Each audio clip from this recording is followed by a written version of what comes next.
नमस्कार, आप देख रहे हैं न्यूज वॉच इंडिया और मैं हूं आपके साथ सत्यम गौर। बुलेटिन की शुरुआत करेंगे अहम खबर के साथ। श्रीलंका में जनता सड़कों पर है और राष्ट्रपति गोटबाया राजपक्षे इस्तीफा देने के बाद देश छोड़कर भाग चुके हैं। कैसे बदहाल होती जा रही है श्रीलंका की स्थिति, देखिए इस रिपोर्ट में।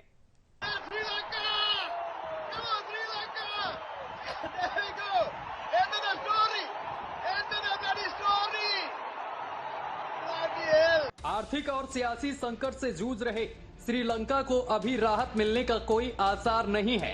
नौबत यहां तक आ गई है कि देश के राष्ट्रपति गोटबाया राजपक्षे भी देश छोड़कर भाग गए हैं और हुआ ये कि फिलहाल राष्ट्रपति आवास पर नागरिकों ने कब्जा कर लिया है। माना यह भी जा रहा है कि इस्तीफे से पहले राजपक्षे मालदीव पहुंच गए हैं। दरअसल 2 करोड़ से ज्यादा की आबादी वाला श्रीलंका में बिजली, भोजन, ईंधन का संकट गहराता जा रहा है। ऐसे में महंगाई और दवाइयों की कमी ने स्थिति बदतर कर दी है। हालांकि श्रीलंका में तबाही की यह कहानी नई नहीं है। संकट से जूझ रहे श्रीलंका के हालात अप्रैल से बिगड़ना शुरू हो गए थे और यही कारण था कि 1 अप्रैल को यहां इमरजेंसी लगा दी गई थी। श्रीलंका में विरोध प्रदर्शन के बाद राजपक्षे ने अस्थायी तौर पर आपातकाल का ऐलान किया था।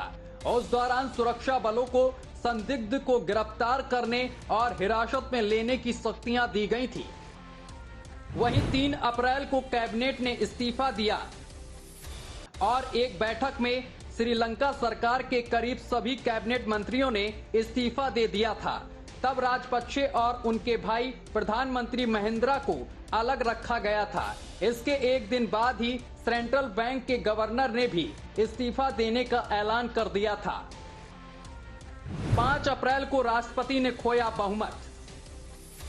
नियुक्ति के एक दिन बाद ही सरकार में वित्त मंत्री अली सावरे ने इस्तीफा दे दिया था। इसके चलते राष्ट्रपति राजपक्षे की मुश्किलें और बढ़ गईं। इधर नेताओं ने संसद में अपना बहुमत भी खो दिया था। राष्ट्रपति ने देश से आपातकाल हटा दिया। 10 अप्रैल को दवाओं के लिए हाहाकार। देश के डॉक्टर्स ने जरूरी दवाइयों की कमी की जानकारी दी और 19 अप्रैल को श्रीलंका में पहली मौत हो गई। यहीं से देश में बढ़ते संकट के बीच हिंसक प्रदर्शन भी रफ्तार पकड़ता चला गया। इसी बीच खबर यह आई कि पुलिस ने एक प्रदर्शनकारी को मौत के घाट उतार दिया। इसमें खास बात यह थी कि यह मौत की पहली घटना थी। 9 मई को हिंसा की शुरुआत।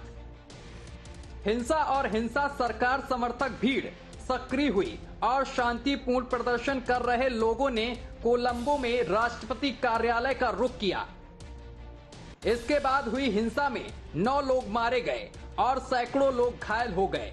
उसी दौरान भीड़ ने हिंसा और सांसदों के घरों को आग लगाने के लिए जिम्मेदार लोगों को लक्ष्य बनाया था।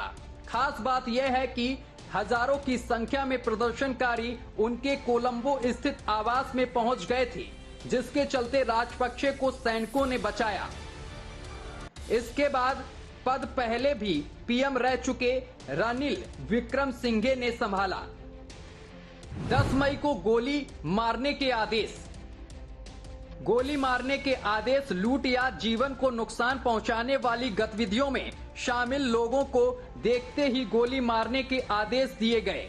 श्रीलंका के रक्षा मंत्रालय की तरफ से ऑर्डर जारी हुए। हालांकि प्रदर्शनकारियों ने सरकार की तरफ से लगाए गए कर्फ्यू को नहीं माना। कोलंबो में शीर्ष पुलिस अधिकारी पर हमला हुआ और उनके वाहन को आग लगा दी गई। 27 जून को ईंधन की बिक्री थमी। पहले ही भयंकर कमी का सामना कर रहे देशवासियों को 27 जून को बड़ा झटका लगा। सरकार ने कहा कि श्रीलंका में ईंधन लगातार खत्म हो चुका है और जरूरी सेवाओं को छोड़कर पेट्रोल की बिक्री पर रोक लगा दी गई है। 1 जुलाई को महंगाई ने बनाया नया रिकॉर्ड। सरकार की तरफ से आंकड़े जारी किए। इससे पता चला कि श्रीलंका में लगातार 9वें महीने महंगाई अपने उच्च स्तर पर है। लिहाजा इसका परिणाम ये हुआ कि 9 जुलाई को प्रदर्शनकारियों ने कोलंबो स्थित राष्ट्रपति राजपक्षे के आवास पर कब्जा कर लिया। हालांकि इस घटना के पहले ही राजपक्षे अपने आवास से भाग गए थे। इधर विक्रम सिंघे के आवास को भी आग लगा दी गई थी। अब स्पीकर महेंद्रा ने अपने बयान में पद छोड़ने की बात कही है।